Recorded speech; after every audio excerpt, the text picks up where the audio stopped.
Hola, saludos a todos y bienvenidos nuevamente a mi canal de YouTube. Eh, para mí es un placer saludarlos después de tanto tiempo de haber estado sin filmar y subir videos en mi serie de videos sobre masculinismo. Y es un placer también para mí contarles que la razón por la cual he decidido regresar hoy con este nuevo comentario es porque, por un lado, he estado recibiendo comentarios de estímulo, de apoyo, de ánimo por parte de varios visitantes de mi canal, todos los cuales yo recibo con muchísimo agradecimiento y son muy importantes para mí. Y por otro lado, porque tuve un fuerte golpe de inspiración y motivación este fin de semana recién pasado, después de haber asistido a una conferencia que se realizó en el Colegio de Abogados de Costa Rica sobre los desaciertos y el impacto negativo que ha tenido la ideología de género en nuestra cultura, en nuestro sistema legal, en nuestro sistema de salud y educativo, y que contó con la participación de profesionales de muy alto nivel. A nivel nacional tuvimos profesionales en el campo de la salud, de la promoción de la salud, del derecho y de la teología, pero además se contó con la estimable participación del juez Francisco Serrano, a quienes posiblemente muchos de ustedes reconozcan por la labor que él ha realizado en España, en la denuncia del impacto tan tóxico que ha tenido la ideología de género en el sistema de administración de la justicia en ese país. Eh, el juez Francisco Serrano, para mí fue un gusto escucharlo comentando el impacto que ha tenido esta ideología en su vida profesional y en su vida personal, eh, y poder por lo menos compartir el espacio con él y ver cómo por primera vez aquí en Costa Rica se abrió a discusión esta temática tan importante. A raíz de la participación que tuvieron dos colegas, los considero en la promoción, digamos en el área de la salud mental, cuyos nombres vale la pena mencionar porque la verdad es que sus comentarios fueron en general muy acertados y muy valiosos. Uno de ellos fue Federico Bermúdez, psicólogo aquí en Costa Rica, que trabaja con una fundación dedicada a la defensa de los derechos del hombre, y la otra es Rebeca Ruiz, trabajadora social, que también trabaja en lo mismo. Sobre todo, Rebeca Ruiz, sobre todo en la prevención del síndrome de alienación parental y la defensa de los derechos de los niños. Y a raíz de los comentarios que ellos hicieron, todos los cuales consideré valiosos y acertados, también quise yo venir a hacer este planteamiento propio en torno a la temática que se trató este fin de semana. Me interesa mucho explorar con ustedes si la ideología de género tiene realmente cabida en la promoción de la salud mental, en la psicología, en el trabajo social, en la medicina, en cualquiera de estos campos. ¿Tiene o no tiene la ideología de género lugar ahí? Porque yo no escuché ese comentario, me parece que faltó de parte de los compañeros que expusieron este fin de semana. Mi postura personal es que, y no solamente mi postura, es una postura compartida por muchos, pero mi stand en este tema es que realmente la ideología de género es un discurso,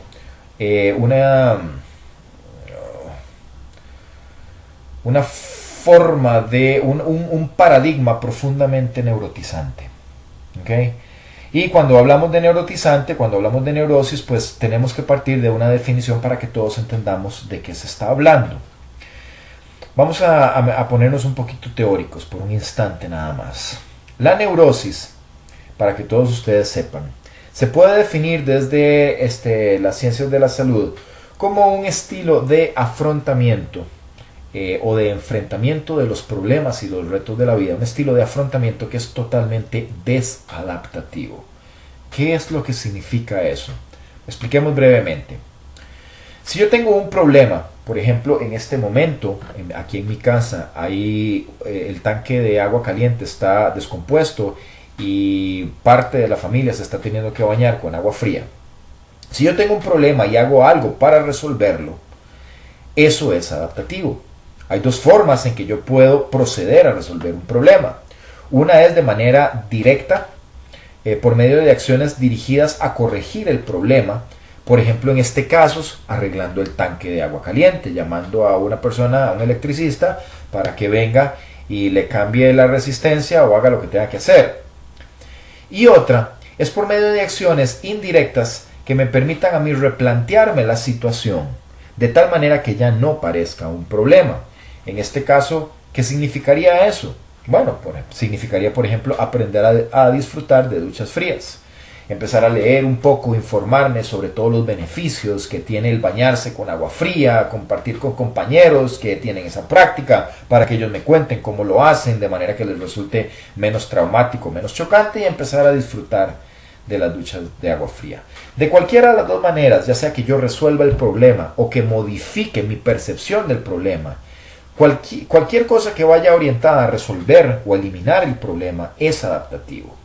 Si al contrario, lo que yo hago no resuelve el problema, ¿okay? Si lo perpetúa o lo empeora, eso es desadaptativo. Y todos en algún momento, a la hora de afrontar un problema, lo hacemos de manera equivocada, ¿okay? Lo hacemos de manera desadaptativa, pero eso no es en sí un estilo de afrontamiento desadaptativo. Cuando yo me enfrento a un problema nuevo, es normal que yo, por medio del ensayo y el error, me equivoque y lo haga mal inicialmente. Pero si yo insisto constantemente en afrontarlo de una manera que es autoderrotista, que no lleva nada positivo, que no me ayuda a resolver el problema, que lo que hace es empeorarlo o hacerlo crónico, eso ya en sí se convierte en un estilo de afrontamiento desadaptativo, y eso es la neurosis. Se puede decir que la neurosis es, en términos muy sencillos, un mecanismo para eludir lo que es ineludible, para eludir una realidad con la intención de no experimentar angustia, ¿okay? La esencia misma de la neurosis es el autoengaño y el malestar emocional, la ansiedad, la frustración, el enojo. La mayoría de los psicólogos modernos reconocemos que el origen de la neurosis es complejo. Es decir, puede deberse a muchas cosas y puede originarse de muchas formas. Pero una de las mejores puertas de entrada para tratar la neurosis, para abordarla y trabajar con la neurosis, es el análisis de la forma en que la persona piensa. ¿Okay? Es lo que se llama en psicología psicoterapia cognitiva. Indiscutiblemente una de las mejores herramientas para el abordaje de la neurosis. ¿Por qué? Porque hay ideas que de por sí son neurotizantes y usualmente son ideas que le impiden a una persona aceptar las cosas tal cual son y aprender a lidiar con ellas de manera realista y eficaz. Ese tipo de ideaciones representan usualmente expectativas completamente irrealistas que carecen de sustento lógico y que alimentan emociones negativas como las que les mencioné antes, el enojo, la frustración, la ansiedad, la tristeza, y poco saludables, y evitan además que la persona busque y aprenda mejores formas de enfrentarse, formas más eficaces de enfrentarse a los problemas. Es decir, en última instancia, son pensamientos o ideaciones que llevan a la autoderrota. ¿Ok? Algunas de esas ideas o muchas de esas ideas son ideas que empiezan con DVD o debe. ¿Ok? Por ejemplo, les voy a presentar las siguientes. Y ustedes me van a decir si esto les suena conocido a algo que hayan ustedes escuchado en las ideólogas de género o los ideólogos de género. La gente siempre debe aceptarme tal cual yo soy. Y yo siempre debo gozar de la aprobación y el beneplácito de las demás personas. Las personas siempre deben adecuarse a mis expectativas. Si no lo hacen, Yo debo sentirme molesto, debo sufrir y mortificarme por ello, y las demás personas deben ser castigadas. Las cosas deben salir siempre como yo espero, o de lo contrario, debo mortificarme por ello. Yo nunca debiera sufrir malestares por ninguna razón. La vida siempre para mí debiera ser placentera y yo debiera siempre experimentar un estado de absoluta alegría o absoluta paz. ¿Les parece conocido? Esas son apenas algunas de las ideas irracionales que existen. Y todas ellas son ideas que parecen caracterizar a la típica feminista de género que insiste en que los hombres y las mujeres deben ajustarse a un patrón de conducta que ya ella tiene o que ya él o ella tienen definidos en su cabeza. Que los hombres no deben mirarle el trasero a las mujeres que llevan minifalda, que las mujeres deben ser capaces de tener absolutamente todo en esta vida sin estresarse, familia, trabajo exitoso, belleza, salud, tiempo libre, que nada jamás debe hacerla sentir mal, especialmente la conducta de un hombre y demás. Son todas expectativas irracionales de la vida, la expectativa de que el mundo se va a acomodar a ellas y no ellas al mundo, que es la esencia misma de la locura y de la inmadurez. Al plantear esto, yo no estoy diciendo que está mal que las personas aspiren a que las cosas funcionen de cierta manera. Es normal que todos aspiremos a estas cosas, que todos tengamos preferencias y que tengamos claro también que esas preferencias puede ser que se cumplan o puede ser que no.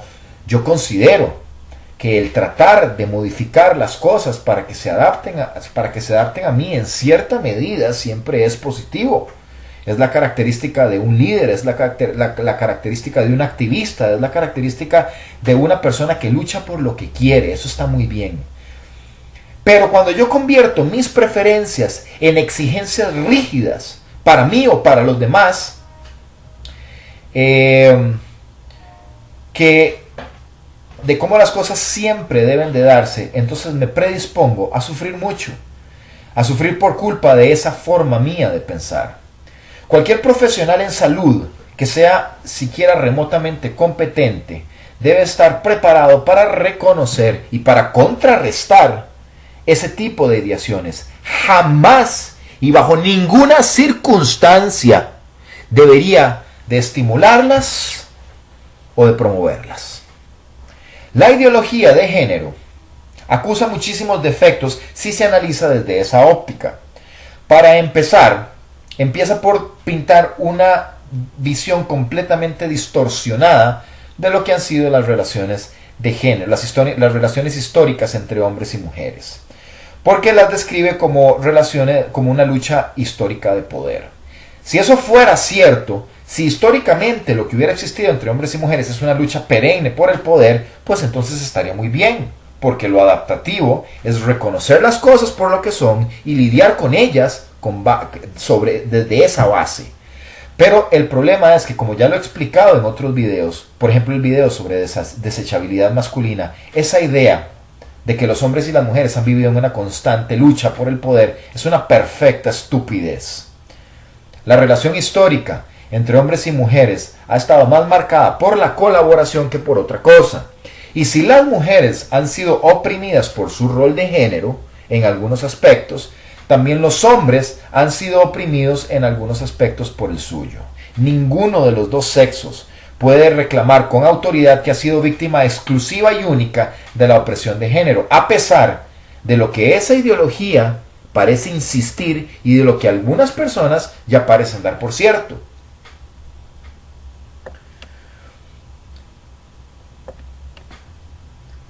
A pesar de eso, es exactamente lo que proclama el feminismo de género. Y estimula con ese discurso de que las mujeres y los hombres han vivido en constante competencia y demás, patrones de pensamiento que son de plano disfuncionales y que pueden llevar a trastornos de personalidad. ¿A qué me refiero? Les voy a dar algunos ejemplos.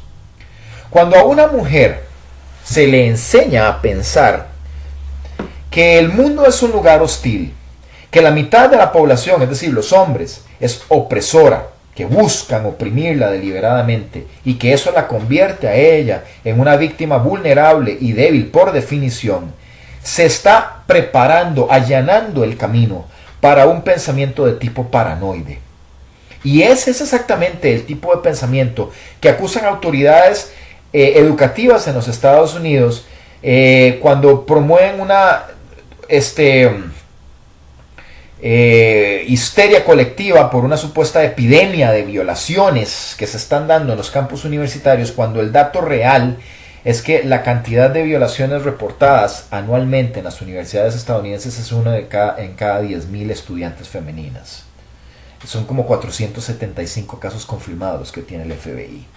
¿Okay? Pero se está estimulando la ideación de tipo paranoide. Otro, cuando a la mujer se le agrega que la razón por la cual los hombres supuestamente buscan oprimirla y tenerla a su servicio y anularla es porque ellos tienen envidia de ella, porque ella es un ser superior a él en todos los aspectos intelectuales y morales. Y cuando se le enseña que ella merece mejores condiciones que los hombres deben ser discriminados de una manera positiva, para que ella nunca deba competir en igualdad de condiciones con ellos, se estimula el pensamiento de tipo narcisista. ¿Okay? Que es exactamente el tipo de pensamiento de esas estudiantes universitarias que pertenecen a estas organizaciones feministas, las cuales cuentan gustosamente con espacios de mujeres para mujeres, en los cuales pueden discutir libremente sus problemas y poner ellas sus propias reglas, pero que se oponen fieramente cuando los hombres tratan de crear espacios de ese mismo tipo para ellos, porque ellos sí no debieran tener ese tipo de espacios, porque esos espacios son discriminatorios para ellas de alguna manera. Y también, cuando se le enseña a la mujer que ella tiene derecho de manipular los datos en una investigación, de manipular a las personas con mentiras, de crear campañas engañosas, de mentir para obtener lo que ella desea, porque de por sí ella vive en una condición de desigualdad, y que tiene derecho además de agredir impunemente a su pareja, de arruinarle la vida porque se le antoja hacerlo, porque su sufrimiento presuntamente es mayor que el de cualquier otro ser humano en el planeta Tierra. Entonces estamos sentando las bases para un pensamiento de tipo sociopático o antisocial, que es mucho más grave, y que es precisamente el tipo de pensamiento y el tipo de actitud que demuestran un grupo de mujeres que aplauden en televisión a una tipa que le corta el pene a su marido porque él tenía la intención de divorciarse de ella. Entonces, díganme ustedes, ¿existe alguna compatibilidad entre la ideología de género y la promoción de la salud mental? A mí me parece que no, y que hay más que suficientes argumentos para decir que no. Los efectos de la ideología feminista en la mujer son profundamente neurotizantes y muy graves. Al crear personas resentidas por razones muchas veces insensatas, inválidas. Son mujeres tóxicas, se terminan convirtiendo en mujeres tóxicas cuya identidad esencial es la de víctima, y en la práctica resienten enormemente a aquellas otras mujeres que son realmente competentes, que compiten con el hombre en igualdad absoluta de condiciones y logran sus objetivos sin inventarse excusas, y que obtienen con ello un éxito en distintos campos de la vida sin ningún tipo de trato especial. Muchas de esas cosas yo las he desarrollado en los videos sobre violencia doméstica, violencia sexual, falsas acusaciones, brecha salarial y fraude de paternidad, y no los voy a repetir aquí. Sin embargo, los efectos, esos son los efectos en la mujer, pero los efectos en el varón y en la vida familiar no son menos graves y menos perniciosos.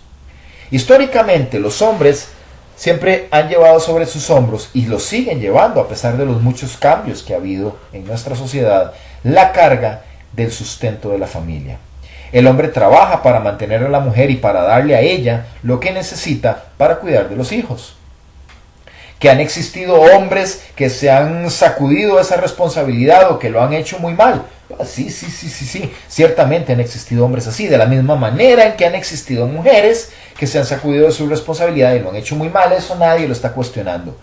El hecho es que la aplastante mayoría de los hombres han cumplido con el rol asignado, un rol que es esclavizante, por cierto, en muchos aspectos, a cambio de lo mínimo, a cambio del reconocimiento y el respeto social que merecen por elegir hacer ese sacrificio y, por otro lado, por el gusto de tener una familia a la cual regresar al final del día. Eso es lo que el hombre ha obtenido. Por lo demás, él se hacía cargo de administrar la vida pública y ella se hacía cargo de administrar la vida familiar. En la municipalidad él era el que destacaba y el que recibía todos los elogios. En la casa ella era la que mandaba, la que decidía cómo se hacían las cosas y la que lo mandaba a limpiarse los pies antes de entrar y nadie la cuestionaba. Cualquier persona que crea que yo estoy hablando paja, nada más necesita reunir a cualquier grupo, no una sola persona, a un grupo de viejitos y de viejitas y preguntarles cómo eran las cosas hace 100 años para que ustedes vean qué rápido que se van a poner de acuerdo conmigo. El feminismo, sin embargo, ha venido a declarar que el hombre es la escoria del planeta, el supuesto responsable de que todas las cosas en el mundo funcionen mal, de que hayan guerras, de que hayan hambrunas y por supuesto de que existan desigualdades. Las desigualdades son de una manera arbitraria y sin ninguna evidencia factual culpabilizadas en el hombre, no en la mujer, en ninguna medida en la mujer. Y lo único que ellas pueden hacer para tratar de sustentar semejante estupidez de planteamiento es una lectura completamente parcializada. Completamente parcializada me refiero a que solo cuentan una parte mínima de la historia, nunca la cuentan toda. Y además una lectura caprichosa de la misma, que usualmente se desmorona inclusive ante la más escueta verificación de los hechos. Pero eso no ha evitado que la sociedad como un todo le haga caso a ese discurso, se trague ese cuento y le retire al hombre el respeto y el reconocimiento que alguna vez obtuvo a cambio de ser el burro de carga para esta sociedad. Tratar al hombre como una basura, ya sea por nocivo que es supuestamente, o por tonto e incompetente que es, se ha convertido en todo un nuevo deporte y es constantemente ejemplificado en los medios de comunicación a través de personajes como Al Bundy, por ejemplo, o como Homero Simpson, por mencionar solamente dos íconos de esa cultura.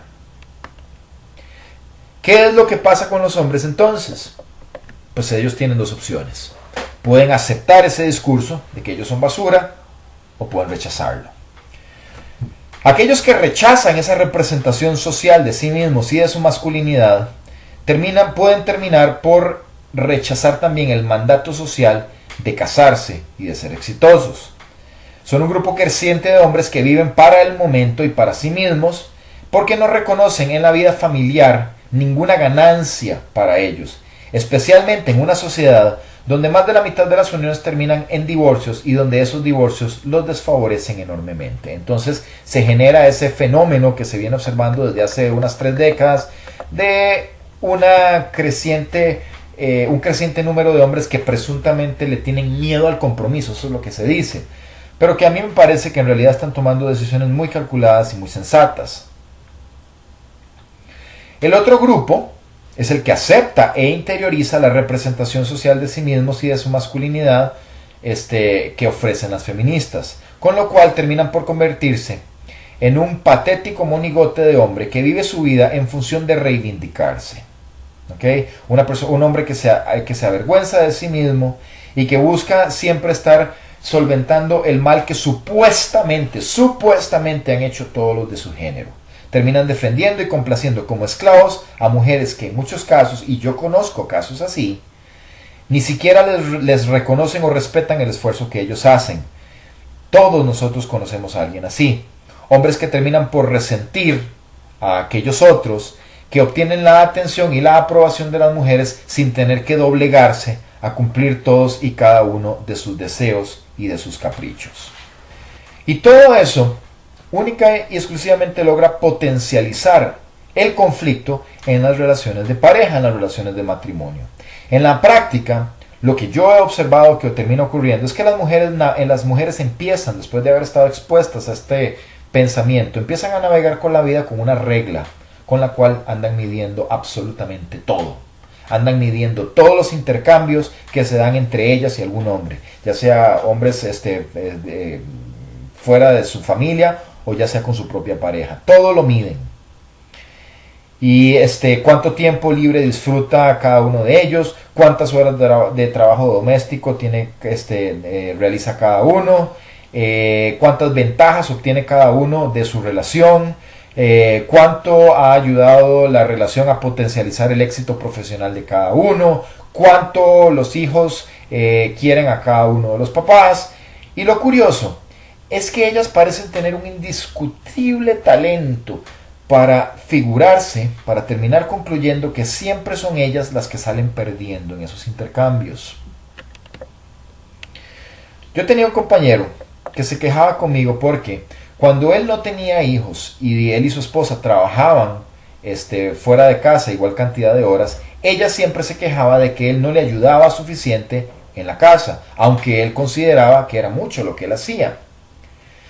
Cuando ella tuvo una bebé y debió quedarse en casa, él se vio forzado a tomar 2 trabajos, a quedarse trabajando todos los días 12 horas fuera de casa, y se quejaba todavía conmigo porque decía que cuando regresaba al final del día agotado después de todo ese tiempo de trabajo, su esposa todavía se quejaba porque decía que él no le ayudaba suficiente con la niña. ¿A ustedes les parece que hay algo fuera de lugar ahí? Porque yo a él le preguntaba, dime una cosa, ¿cómo haces vos para constatar qué tanto se dedica ella a trabajar, qué tan cansada termina ella después de 12 horas de estar en la casa? ¿Y cómo hace ella para medir qué tanto te dedicas vos a trabajar y qué tan cansado terminas vos después de haber estado trabajando 12 horas fuera de la casa? ¿Cómo hace uno? ¿A dónde se logra una equidad?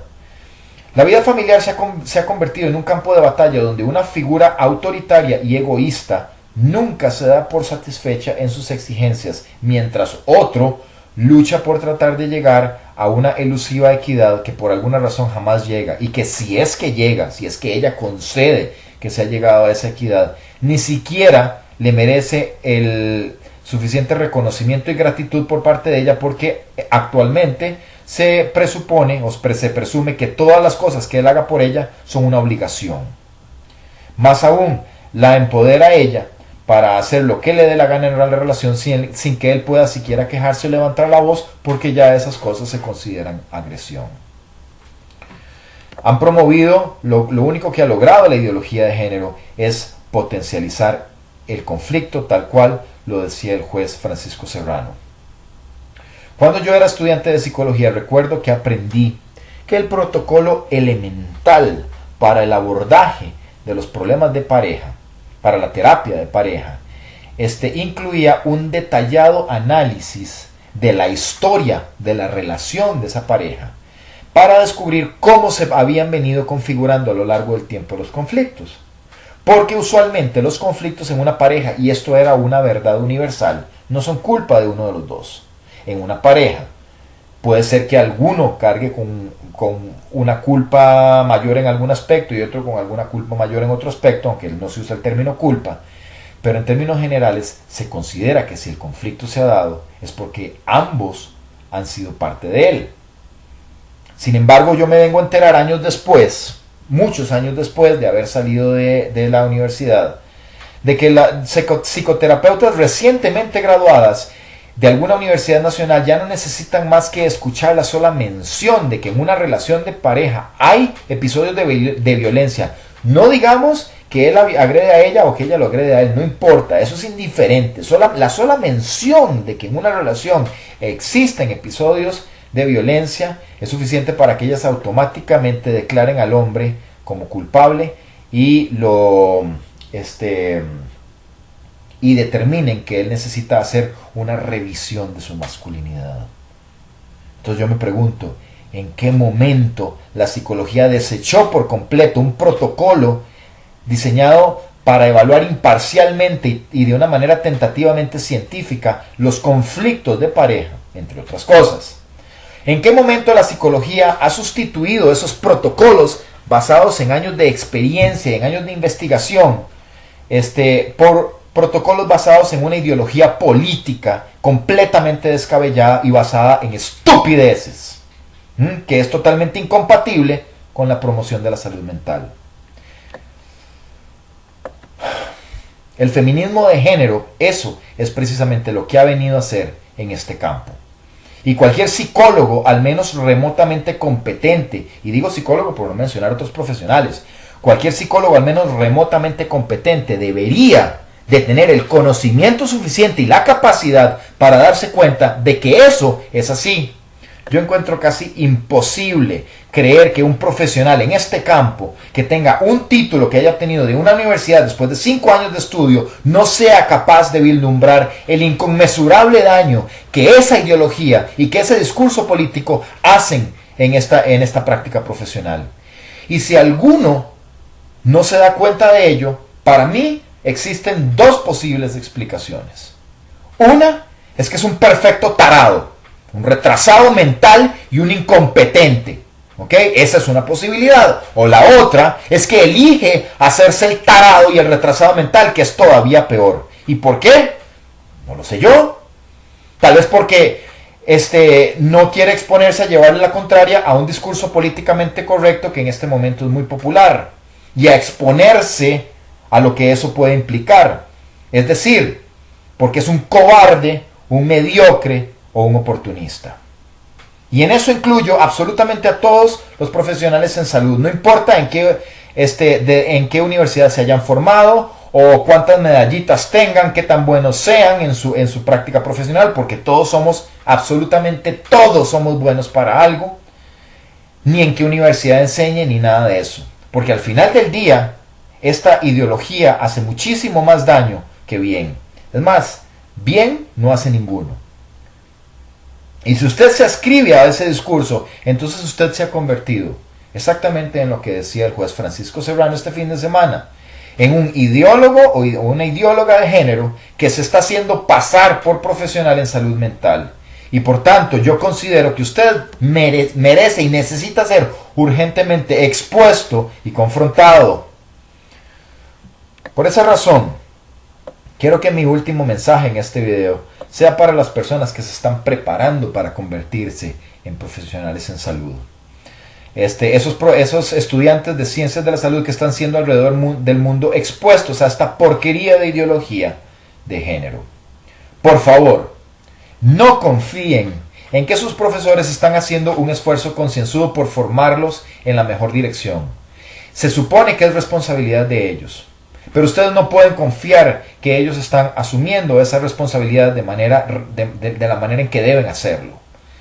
Ustedes son quienes están llamados a garantizar que eso sea así. Es su responsabilidad, y para asumir esa responsabilidad ustedes deben de empezar por cuestionarlo absolutamente todo. Cuestionar lo que dicen ellos, cuestionar lo que les estoy diciendo yo, hacer su propia investigación, verificar los datos, leer otros autores. Si les están dando a leer a Simone de Beauvoir, maravilloso, lean Simone de Beauvoir, pero lean también otros autores más recientes, lean también a Warren Farrell, por ejemplo. Lean también la contrapropuesta y no se queden con lo que les están metiendo por el gañote en la universidad, ni se traguen todos los cuentos que les están contando. Yo confío en que un mínimo esfuerzo por parte de ustedes de cuestionar las cosas les va a dejar muy claro que la ideología de género no tiene absolutamente nada positivo que aportar a su práctica profesional. En una ocasión, yo tuve la oportunidad de analizar conjuntamente con una colega psicoterapeuta el caso de una niña que ambos estábamos tratando de manera simultánea, ella como psicóloga clínica, yo como psicólogo escolar. Y en esa ocasión, cuando hablábamos de la familia de ella, la escuché acusar al marido, al padre de la niña, al marido de la mamá de esta chiquita, de ser un rescatador de mujeres. Rescatador de mujeres. Ella se estaba refiriendo a un hombre que se había casado con esta mujer, a la cual había encontrado en condiciones precarias, con la intención de darle un hogar y condiciones de vida más dignas. Pero ella no lo dijo como un cumplido. ella lo dijo despectivamente, como un insulto, como si eso fuera algo que él hacía para sentirse superior o para hacerla sentir inferior a ella. Y yo me pregunté en ese momento, ¿en qué cajita de cereal esta mujer se habrá sacado su licencia para practicar psicoterapia? ¿En la clase de cuál payaso, de cuál payasa ella escuchó por primera vez el término rescatador de mujeres y decidió que era aceptable implementarlo como un insulto para un hombre que cumple con el mandato social de ser proveedor? ¿Desde cuándo resulta que estamos nosotros, los psicoterapeutas, en el negocio de vilipendiar al hombre que procura dar lo mejor de sí mismo o lo mejor que sabe dar de sí mismo para una mujer? Yo espero sinceramente, y se lo digo a ustedes estudiantes, y se lo digo a ustedes jóvenes, no tener que avergonzarme de ustedes algún día de la manera en que en ese momento me avergoncé de esta colega. Espero que esta nueva generación venga más bien a arreglar lo que las últimas 4 generaciones de profesionales en salud, incluyendo mi propia generación, han cagado, discúlpenme el francés, de manera tan mayúscula. Porque les digo que hay que ser bien miserable para seguir haciéndose la vista gorda de los enormes problemas que están aquejando a la comunidad masculina actualmente y para no reconocer que esos problemas no fueron provocados exclusivamente por él, que las mujeres han tenido una participación clave en la creación y el mantenimiento de absolutamente todas las desigualdades que aquejan a hombres y a mujeres. Ya se quedó corto ese discursito que declara al hombre culpable de absolutamente todo. Y ya va siendo hora de que empecemos a hacer las cosas bien hechas. Les agradezco mucho su atención. Los invito a que compartan el video y a que se suscriban. Hasta luego.